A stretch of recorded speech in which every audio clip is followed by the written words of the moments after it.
Attack से कोहराम मचा दिया है। नेतन्याहू को समझ नहीं आ रहा कि हिजबुल्लाह ने इजराइल के मिसाइल हेडक्वार्टर को कैसे आखिर उड़ा दिया।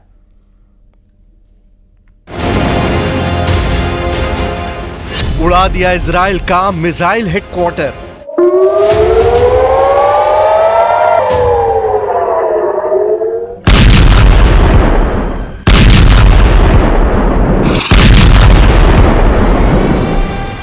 पिछले 72 घंटे में हिजबुल्लाह के हमलों ने साबित कर दिया है कि जंग के मैदान में हिजबुल्लाह लड़ाके इजरायली सेना पर बहुत भारी साबित हो रहे हैं। इजरायली सेना भले ही दावा करे कि उसने दक्षिणी लेबनान में हिजबुल्लाह की कमर तोड़ कर रख दी है, लेकिन हकीकत में जमीन पर अब बाजी पलटती नजर आ रही है। ऐसा लग रहा है कि 11 महीने की जंग में हिजबुल्लाह ने पीएम नेतन्याहू और उनके कमांडरों के वॉर प्लान को डिकोड करके उसकी धज्जियां उड़ाना शुरू कर दी है। हिजबुल्लाह का सबसे ताजा हमला इजराइल के सफाद में हुआ, जहां आईडीएफ का एक गुप्त अड्डा मौजूद था। हिजबुल्लाह का दावा है कि उसने तिब्रियास झील के उत्तर पश्चिम में स्थित इजरायली सेना के मिसाइल हेडक्वार्टर को भयानक ड्रोन हमलों से तबाह और बर्बाद कर दिया है। आईडीएफ के गुप्त अड्डे पर धमाका, मार दिए इजरायली। हम आपको एनिमेशन के जरिए दिखाते हैं कि आखिर हिजबुल्लाह हमले पर क्या दावा कर रहा है। दावों के मुताबिक हिजबुल्लाह की ड्रोन यूनिट ने इजराइल के सफाद में मौजूद इजराइल के मिसाइल हेडक्वार्टर को तबाह कर डाला है। हिजबुल्लाह का दावा है कि इजराइल ने सफाद में एक गुप्त मिसाइल अड्डा बना रखा था, जिसमें हजारों की तादाद में मिसाइलें मौजूद थीं। हिजबुल्लाह ने सटीक और पक्की खुफिया जानकारी के आधार पर अचानक भीषण ड्रोन हमले किए हैं, जिसमें इजराइल के मिसाइल हेडक्वार्टर को पूरी तरह से उड़ा दिया गया है। इस हमले में कई इजरायली सैनिकों के मारे जाने की भी खबर आ रही है।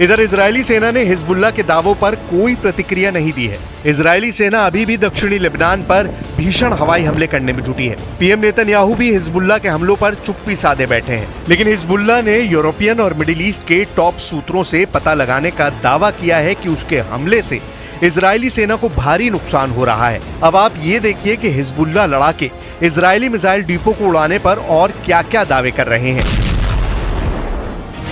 हिजबुल्लाह के दावों के मुताबिक 15 सितंबर यानी शनिवार को उसने इजरायली सैन्य अड्डे पर हमला किया है। हिजबुल्लाह ने कहा कि उसने आईडीएफ के तोपखाने और मिसाइल इकाई के मुख्यालय को पूरी तरह से बर्बाद कर डाला है। दावा किया जा रहा है कि लगभग 11 महीने की गजा और लेबनान जंग में पहली बार इजराइल के गुप्त अड्डे का पता इजराइल के दुश्मनों को लगा है। हिजबुल्लाह ने इजराइल के खिलाफ दक्षिणी लेबनान के अल अहमदी और कफर रूमाने सहित लेबनानी शहरों पर हमले के जवाब के तौर पर भीषण हमला किया है। हिजबुल्लाह लड़ाकों ने उत्तरी कमान के मुख्यालय और 91 डिवीजन के लॉजिस्टिक बेस को निशाना बनाया है।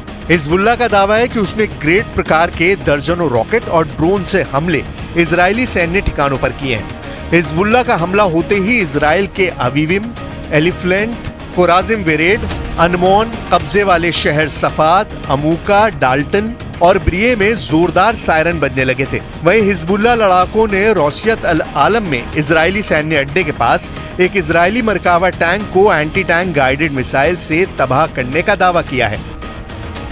अब ऐसे हालात में सवाल उठ रहे हैं कि आखिर इजरायली सेना और नेतन्याहू किस आधार पर दावा कर रहे हैं कि इजरायली सेना गजा से लेकर लेबनान तक जंग जीत रही है, जबकि इजराइल के मिसाइल हेडक्वार्टर को तबाह करने से पहले हिजबुल्लाह लड़ाके एक बड़े हमले में इजराइल के 22 सैनिकों को मारने का दावा कर चुके हैं। हिजबुल्लाह लड़ाकों ने इजरायली सेना पर ऐसा खूंखार और बेरहम हमला किया कि इजराइल के प्रधानमंत्री नेतन्याहू और रक्षा मंत्री योव गैलेंट के होश फाख्ता हो गए। इजराइल को रत्ती भर उम्मीद नहीं थी कि हिजबुल्लाह तेल अवीव के पास इजरायली सेना के गिलॉट बेस को तबाह कर सकता है। हिजबुल्लाह के चीफ नसरल्लाह ने डंके की चोट पर दावा किया है कि हिजबुल्लाह ने रॉकेट और ड्रोन हमलों से इजराइल के 22 सैनिकों को मार डाला है। हिजबुल्लाह को कमजोर समझना शायद इजरायली सेना की सबसे बड़ी भूल साबित हो चुकी है। इजरायली सेना बेशक गजा के साथ साथ लेबनान पर घातक हमले कर रही हो, लेकिन खुद इजराइल के टॉप सैन्य अफसर चेतावनी दे रहे हैं कि हिजबुल्लाह को हमास समझना इजरायली सेना की बड़ी भूल साबित हो सकती है।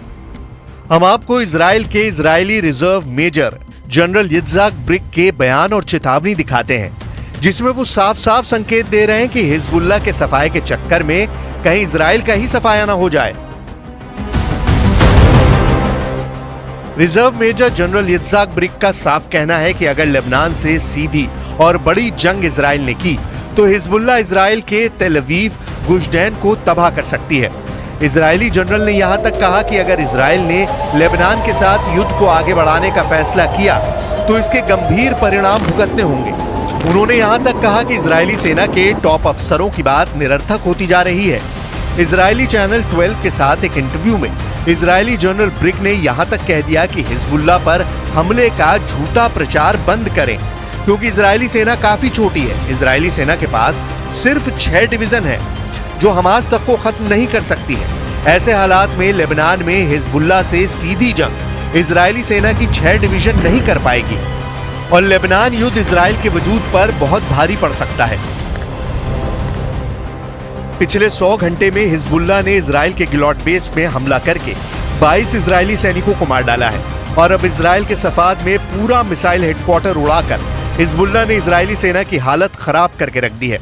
अब देखना होगा इजराइल हिजबुल्लाह के हमलों का बदला कैसे लेता है।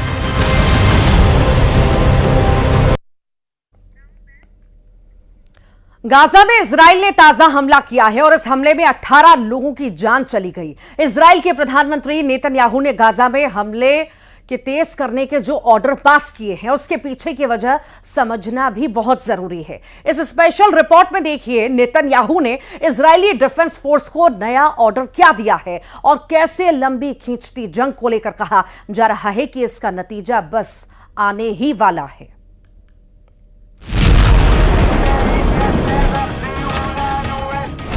गाजा में बिछ गई मौत की चादर। नेतन्याहू की फौज का ऑपरेशन सर्वविनाश एक्टिवेट। 18 लोगों की हो गई मौत, 40 से ज्यादा हो गए घायल। अब तक 41,000 से ज्यादा फिलिस्तीनियों की मौत, 80,000 से ज्यादा घायल। दुनिया ने ऐसी क्रूर जंग नहीं देखी होगी। गाजा में इजरायली डिफेंस फोर्स ने ताजा हमला किया है। यह हमला दक्षिणी गाजा में हुआ है। इजरायली सेना ने एक स्कूल को निशाना बनाकर जबरदस्त बमबारी की है। गाजा के जिस स्कूल में यह हमला हुआ है वहां ज्यादातर विस्थापित लोग शरण लिए हुए थे। इस हमले में बच्चे भी मारे गए हैं। जमीन का सीना चीरकर गाजा में जिंदगी बचाने की जद्दोजहद बता रही है कि यह जंग इंसानियत पर किस कदर भारी पड़ रही है। इसके अलावा खान यूनिस में इजराइल हमास युद्ध से विस्थापित फिलिस्तीनियों के लिए बने एक शिविर को निशाना बनाया गया।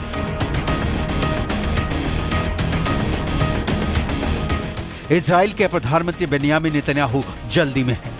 गाजा को मिट्टी में मिला देने की जल्दी में नेतन्याहू की फौज ने गाजा पर हमले और तेज कर दिए हैं। नेतन्याहू की जल्दी की कई वजहें हैं। पहली वजह, 11 महीनों की लंबी जंग से इजराइल की जनता उकता चुकी है। दूसरी वजह, नेतन्याहू को लेकर इजराइल की जनता इस पर विमर्श कर रही है कि वो बंधक संकट सुलझाने में फेल साबित हुए हैं। तीसरी वजह, नेतन्याहू के खिलाफ उनकी कैबिनेट में भी विरोध की आवाजें उठने लगी हैं। चौथी वजह, नेतन्याहू के खिलाफ इजराइल में विरोध प्रदर्शन शुरू हो चुके हैं। पांचवी वजह, इंटरनेशनल बिरादरी से नेतन्याहू पर आम फिलिस्तीनियों की मौत को लेकर सवाल उठ रहे हैं। वो लोग जिनका इस युद्ध से कोई लेना देना नहीं है, वो भी जंग के मलबों में कुछ इस कदर दबे हुए हैं जहां रहना तो छोड़िए, सांस लेना भी मुश्किल हो रहा है। गाजा का हाल यह है, वहां जीने के लिए जरूरी चीजें तो लगभग खत्म ही हो गई हैं, मरने के बाद दफनाने तक की जगह भी कम पड़ती दिख रही है। 23 लाख की आबादी हर पल मौत की आशंका में जीने को विवश है। 7 अक्टूबर 2023 से ही गाजा में तकरीबन हर रोज इजरायली ऑपरेशन हो रहा है। युद्ध विराम के लिए कई दौर की बातचीत भी बेनतीजा रही है। फिलहाल ये जंग कब थमेगी इसके कोई आसार नजर नहीं आ रहे हैं। यही वजह है कि इजराइल के तेल अवीव में बंधकों की रिहाई की मांग तेज हो गई है। इजराइल में शनिवार को हजारों प्रदर्शनकारियों ने सेना मुख्यालय और दूसरे सरकारी इमारतों पर धावा बोल दिया।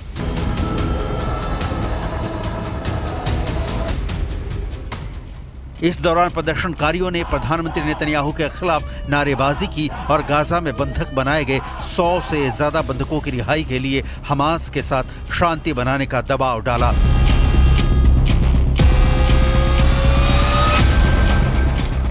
कई लोगों ने समझौता करने में विफलता के लिए पीएम नेतन्याहू को जिम्मेदार ठहराया, क्योंकि उन्हें लगा कि युद्ध के दौरान उन्हें सत्ता में बने रहने में मदद मिलेगी। इस दौरान प्रदर्शनकारियों ने शहर के एक पुल पर चक्का जाम कर दिया। यातायात व्यवस्था भी ठप हो गई।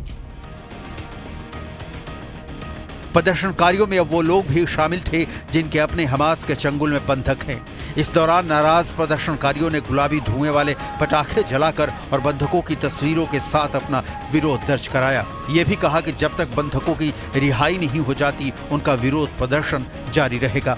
7 अक्टूबर 2023 को हमास के लड़ाकों ने इजराइल में घुसकर 250 इजरायली और विदेशी नागरिकों को बंधक बना लिया था।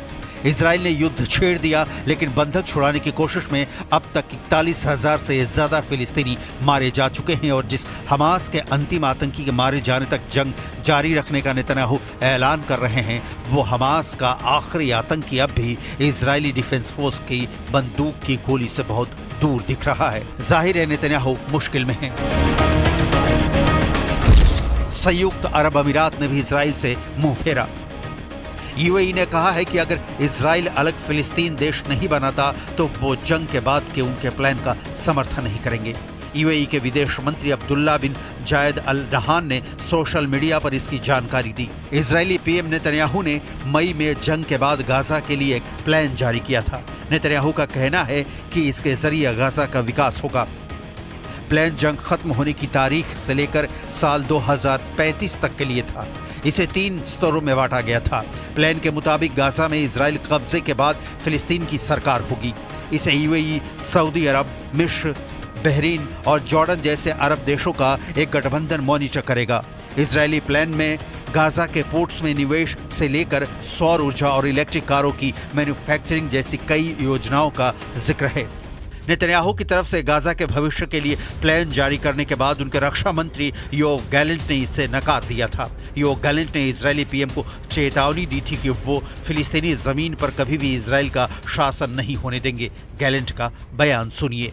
हमास के बाद गाजा का अस्तित्व तभी मुमकिन है जब यहाँ फिलिस्तीन के लोग ही अंतर्राष्ट्रीय समुदाय की मदद से सत्ता संभाले। अगर सरकार ने सही समय पर गाजा के लिए हमास का विकल्प नहीं ढूंढा तो इजराइल का मिलिट्री ऑपरेशन कमजोर पड़ जाएगा। हमास फिर से अपनी जड़ें जमाना शुरू कर देगा। नेतन्याहू के समर्थन में खड़े अमेरिका में चुनाव का माहौल है और बाइडेन की पार्टी की विदाई के बाद ट्रंप सत्तासीन होते हैं तो युद्ध की सूरत पर भी असर पड़ना तय है। संयुक्त अरब अमीरात जैसे देश अमेरिका के कहे में ही काम करते हैं और संयुक्त अरब अमीरात अगर ये कह रहा है कि वो नेतन्याहू के प्लान से इत्तेफाक नहीं रखता है तो इसका मतलब है कि अपने समर्थक देशों के बीच ही नेतन्याहू घिर चुके हैं। सवाल फिर वही घूम फिर कर खड़ा होता है कि इजराइल हमास युद्ध आखिर कब तक। जहां तक इजरायली बंधकों को हमास के कब्जे से छुड़ाने की बात है तो इसी हफ्ते 6 बंधकों की हत्या करके हमास ने नेतन्याहू को लाउड एंड क्लियर मैसेज दे दिया था कि वो चाहता क्या है और नेतन्याहू हैं कि उनके पास विकल्प नहीं बचे हैं। या तो सारे बंधकों को छुड़ाकर देश वापस लाना होगा या संपूर्ण गाजा को जमींदोज कर देना होगा, क्योंकि यहाँ से नेतन्याहू पीछे हटे तो घर में इजरायली उनके साथ चाहे जो व्यवहार करें, अरब देश इजराइल के खींचे कदम को एक कमजोर देश की निशानी से ज्यादा कुछ नहीं मानेगा, जो भविष्य में इजराइल के लिए आज से भी बड़ा संकट पैदा करने वाला हो सकता है।